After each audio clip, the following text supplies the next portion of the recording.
Good morning. I'm Steve Christian, and like I said, I'm just kind of doing biblical uh, discourse. Just like I was saying earlier, it's more for me than just things that's in my heart, and the Word of God is in my heart. And I'm just trying to put it out there um, to get what's in my heart out there. Again, it's not about any likes, dislikes, followers, or any of those things. It's just something I do, something the Lord has put in my heart to do. So I think we going back, I was discussing about two men that were in bondage. And I was coming out of Mark uh, chapter,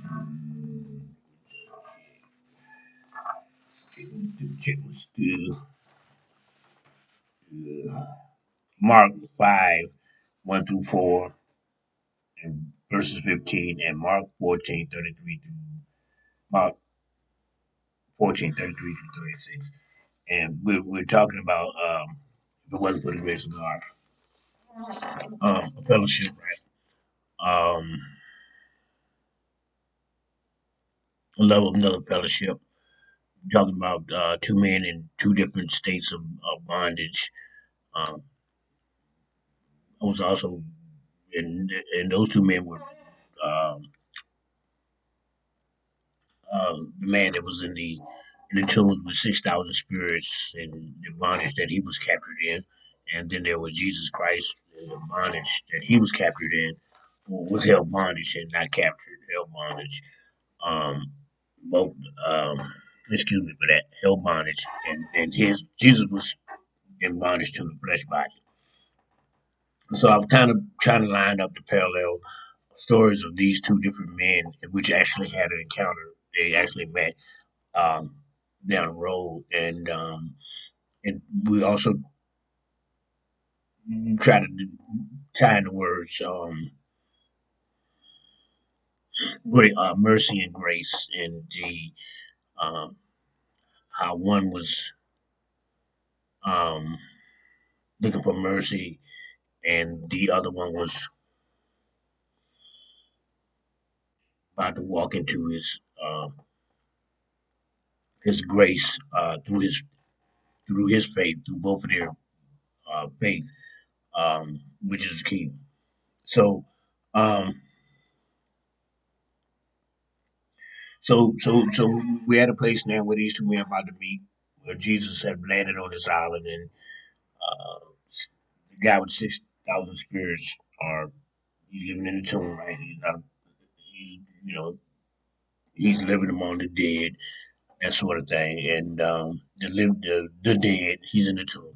So once Jesus hits the island, where this man is at, the counter begins. So we know that the first thing the man with the unclean spirit did was, he knew he was in trouble. So when he saw the Messiah, by through faith, through something in him saw the Messiah when he hit the island, and the first thing he did, he sought out mercy, because when you're looking for mercy, uh, uh, and we described the mercy, that thing, right?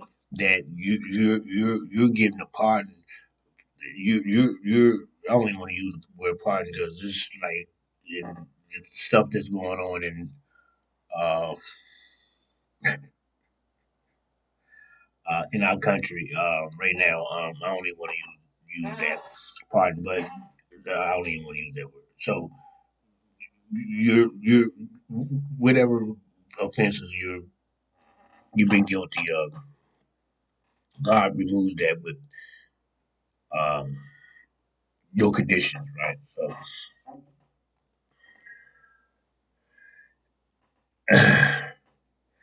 um, if we study the parallels of the divine lesson for those um, in the church and for those outside of faith, find that we find Jesus in the Garden of Gethsemane, and we find a man in the tombs.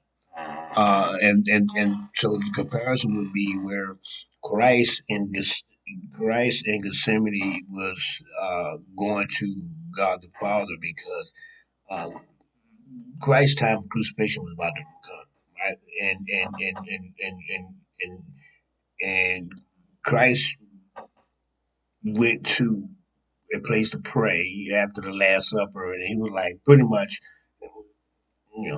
he was like, look, Father, if there is any other way, take this cup from me, right? Because Christ knew that he had to bear the sins of the world. And but he also understood that you know, and he had to bear it through um,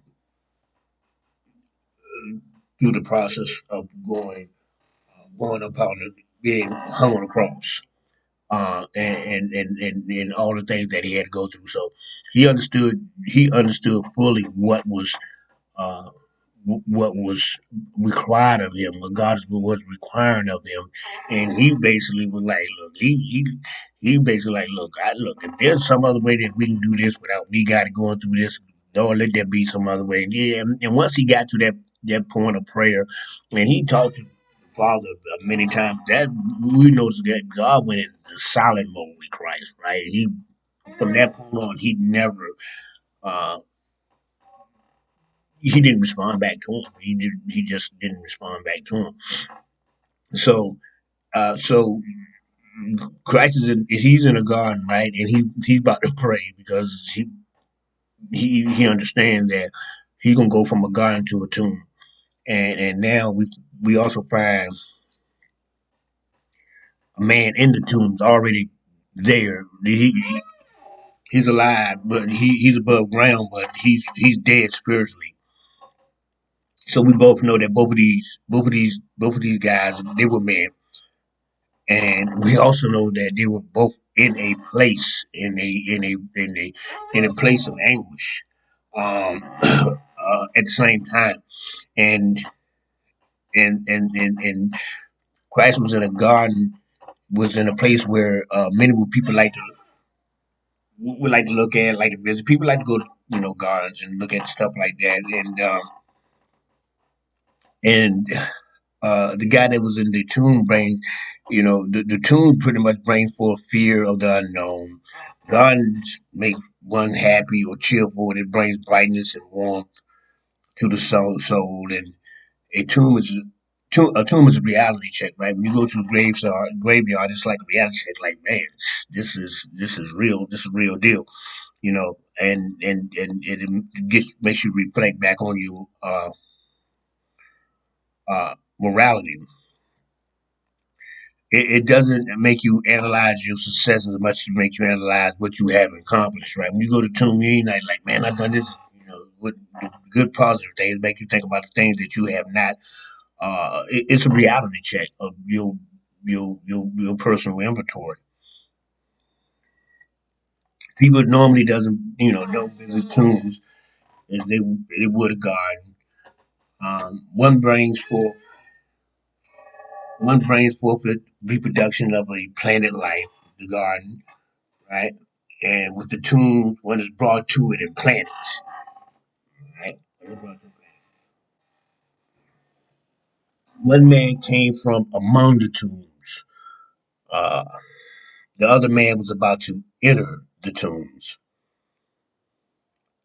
So we have Christ Jesus. He got these three guys with him, right? His disciples. And he tells these three close friends first to come, right? To come with him, and then to wait. This is the call. After the call, he asked them to wait and watch while he went off to pray. This tells me two things. Um, when there's anguish and distress, and those things are in your mind, the first thing we do is we probably pretty much go and tell somebody, right? This, we don't gotta. we got to go share it. You know, we got to go share our issue and with somebody. And look, most people really don't care, right? They tell you they care and they try to hear your problems and this, that, and the other. But what I had to learn was what, what God had put me through personally was that I, I had to come from among the situation or the people or whatever was going on in my life, and I had to be separated. And and the issue was with me was that I couldn't do that on my own, right? I couldn't figure out how to separate myself on my own. So the Lord had put me in situations, and well, actually, my decisions, let's get real, right? My decisions put me in situations where um, I had no choice but to be separated and deal with Stevie. I had to deal with me. I had to deal with me. And so looking back then and looking at today, I'm understanding clearly that um, in order to get clarity, in order for the Lord to give me clarity, I have to um, separate myself from my situation. Because when I'm in the midst of my situation and things are going down into my situation, I can't clearly see it when I'm inside of it doing it, right? I got to come out of it, right? It's a maturity thing, man. You got to come out of it to see it. You got to come out of it. You got to take yourself out your issues, right? To see what your issues are in your situation, if that makes sense. So, and then we just got to wait. Right? We gotta wait it out. We gotta do prayer. We gotta have prayers. We gotta wait it out. We gotta pray to God, and we gotta wait it out. And the waiting it out is not for God to do something miraculously to change it. We gotta wait it out for God to give us something, give us grace, give us illumination in our minds to clear to see our mistakes in our decisions and how our decisions have affected not only ourselves but the people that surround us. And when you start seeing that how it not only how it affects you, your decisions because of the bondage that you're in from the spiritual and a flesh mindset. Because when you're in a spiritual bondage and you and then you're in the bondage of flesh, man, those are two powerful forces. And when both of those things are neither one of those things are operating the way it's supposed to be operating, you're not seeing clearly. That's just facts, right? So the grace of God allow us to see that, but also most importantly allow us to see how it affects how our spiritual and our physical bondage affects everything around us, even a stranger. You don't even know people you walk by the store. It affects, man. You know, and then it definitely affects your loved ones and that sort of thing. So,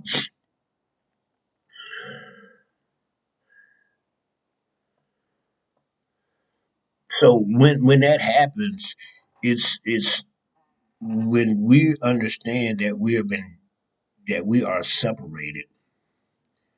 That's when the initiation of what God is doing is that's when the call is taking place in your life, in my life, right? That's when the call is taking place. So it's I don't be real. God don't I never heard God come and say to me, come out or come or just no. I didn't. Somebody may have, but he never. I never heard him to that degree. So, but but our situation understands. When you understand your situation, you understand that you're outside of your situation. You outside of your. It's outside of you in your situation because of your decisions, and you have no control over it. You when you lose total control over your over your life or situation, then you in a prime position to once you understand that the control of your control is no longer in your control. That's when you can better understand how to gain or regain control. That makes sense for all the right reasons. So you have to be outside of your situation to understand what your situation is to so God can give you illumination on how to fix it. Because he, he he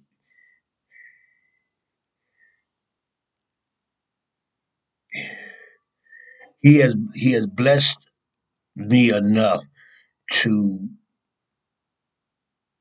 if I am aware of him and his word and I'm aware of my situation, then I'm aware that everything around me is a blessing.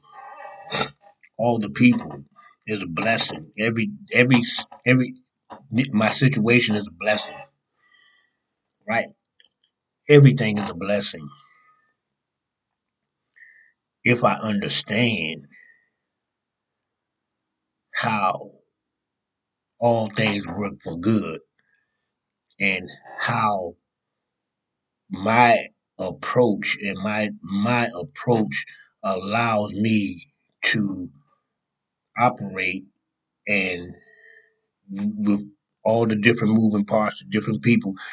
If I approach a, in a simple nature and in a hateful nature or a lustful nature, a person one way, right from that nature, I'm going to get the negative results of that or whatever it comes along with it. But if I approach the same person from a mature illumination of God centered self into that very same person, I'm gonna get different results. I'm gonna get different results. It's all on how you approach it. You can approach the same. You can approach one person two different ways, and if you do it two different ways, you're gonna get two different results. It's just as simple as that, right? But then the more you're honest and transparent with who you are with yourself and what you are who with that person, you will find out that that person that you may think as your very enemy or this, that, and the other. Now, some of them are truly your enemies, right? Don't make no mistake about that. But at the same time, they are all. If you utilize it according to the way the maturity and illumination God has given you, they gonna bless you,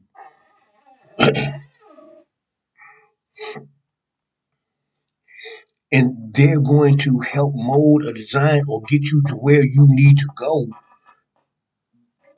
because you're doing it according to the will of God,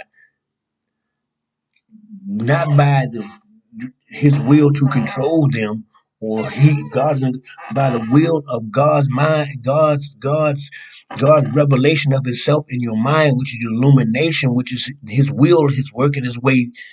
His will is working through you because you understand how to use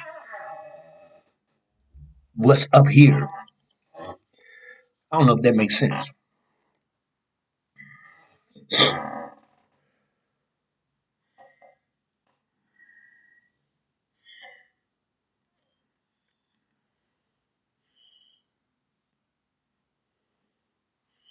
don't know if that makes sense, but it works.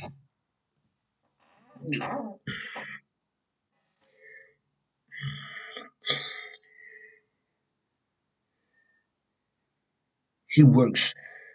He works through you. He, he betters you because you understand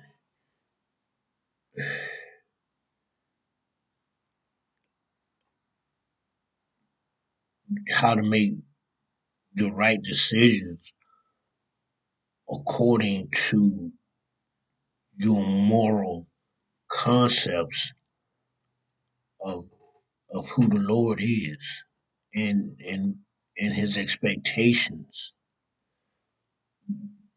Mind you, I'm not perfect. Trust me, I blow up. I go from 0 to 100 like that. That's because I'm passionate. Um,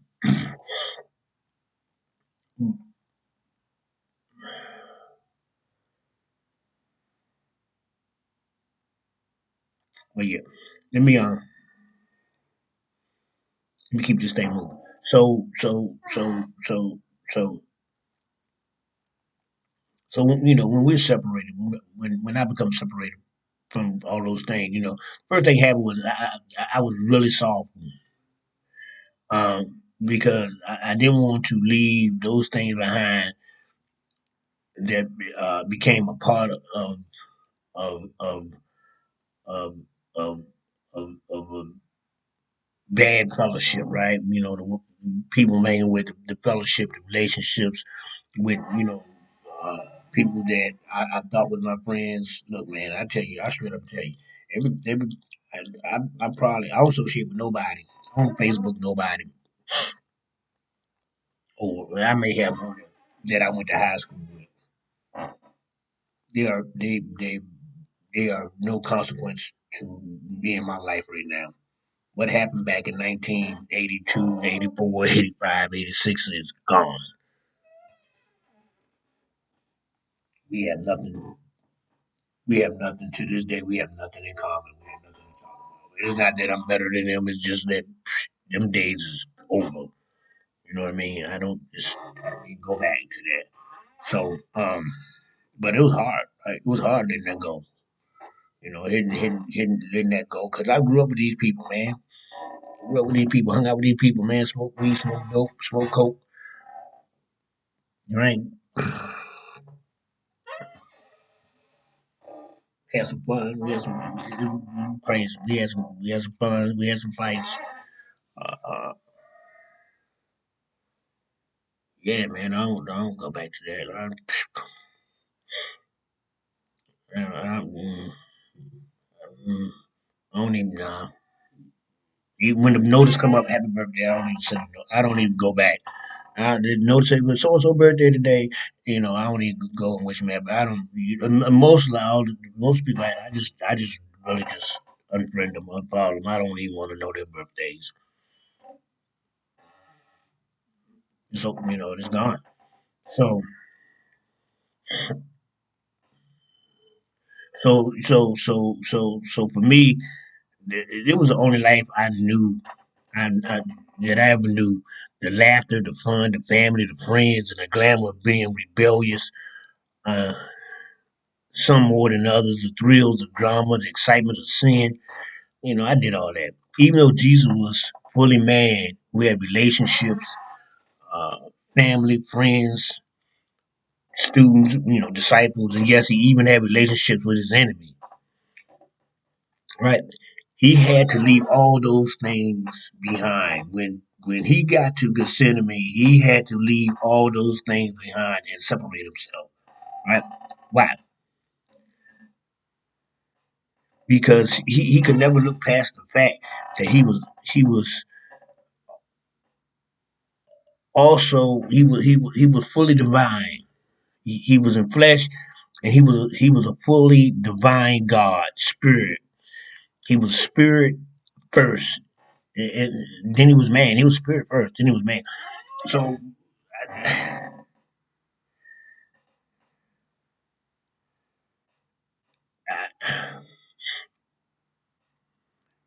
The fellowship that he had with all men was natural,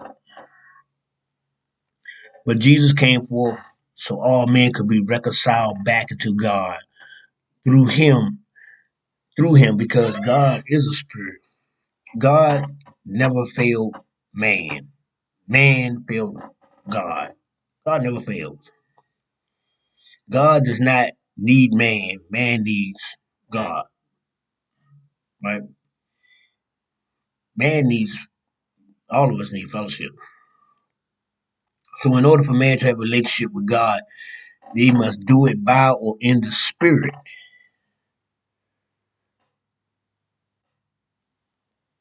So in order for men to have a relationship with God, they must do it by or in the spirit, because God is a spirit.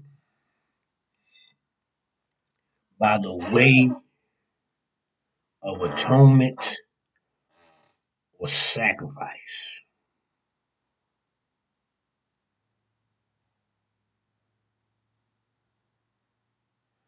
Jesus understood that there was nothing more important and pressing than the fellowship he had with the Father.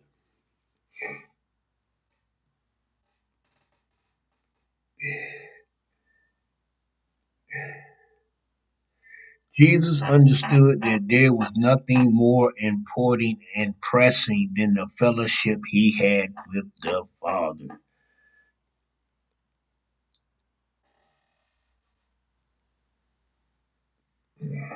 I take that as you want it. I ain't even.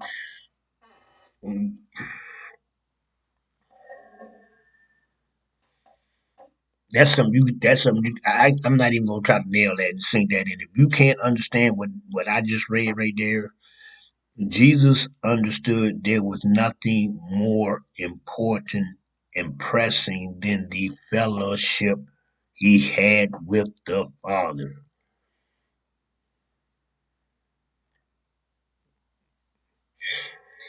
Even more importantly, he wanted others to share in the relationship with the Father. Two things are required for man to have a personal relationship with God. That was one, by means of a personal sacrifice. Right? You got to make a personal sacrifice, right?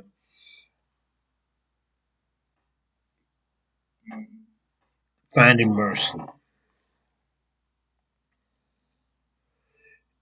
And then man must become a spirit, receiving grace.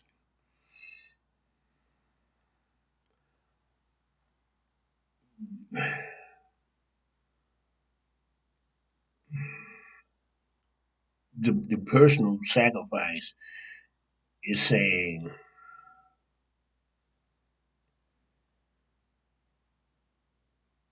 the personal sacrifice is saying that I own up to my mistakes. I own up to my decisions. I accept all the negative things that I have done to other people.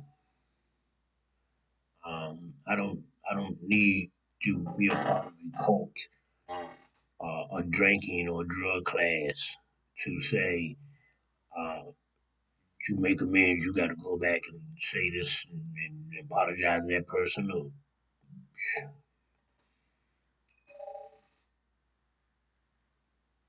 you got to forgive yourself, right?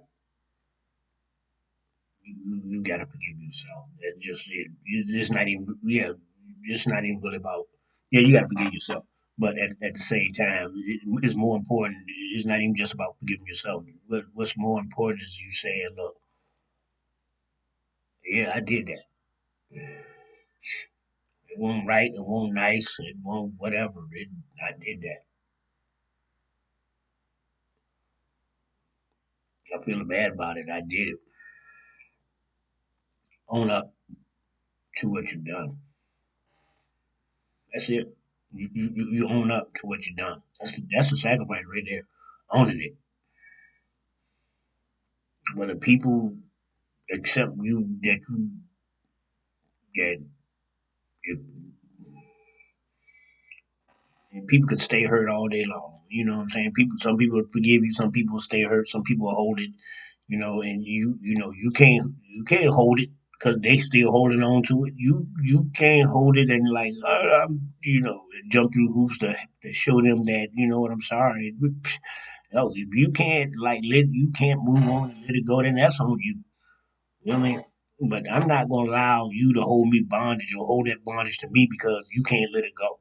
You know what I mean? Yeah, I did what I did, but whatever. So that's why the relationship with Christ was saying with his father is more important than anybody. Cause look, don't care if somebody don't forgive you or this, that, and other man. As long as God forgive you, bro, you straight,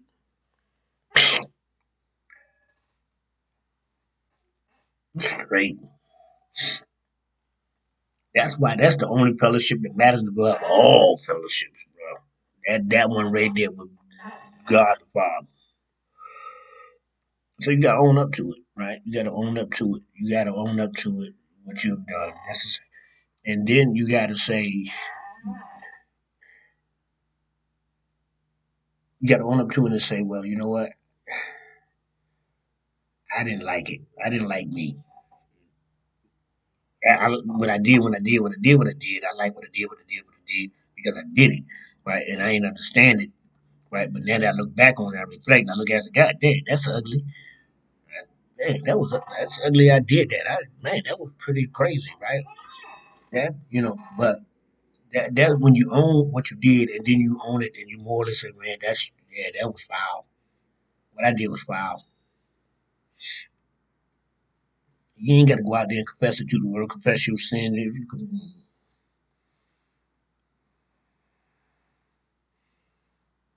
you confess it in your heart before God, that's it. And then you say change. I need to change. I need to change. And that's the sacrifice. Confessing it, accepting it, confessing it, and then saying to self, you know what, I want to change.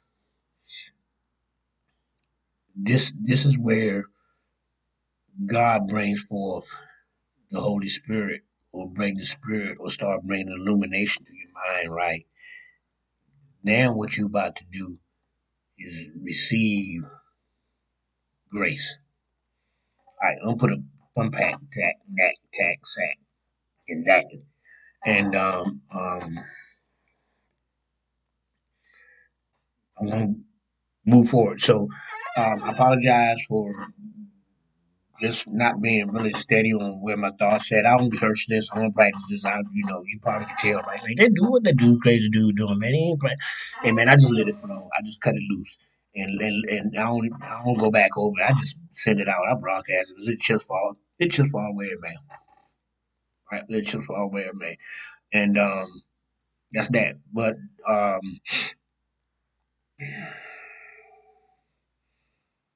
yeah, so that's that. So I will pick up somewhere. I'll get better at doing this.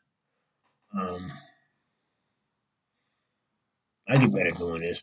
But yeah, I will pick up that. And I probably will have to look at that a little bit before I jump on and start recording. And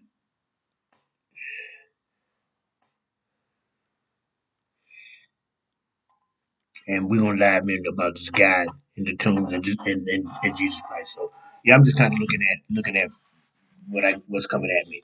So have no fear. Um, Underdog is a cartoon. And with that, have a great day.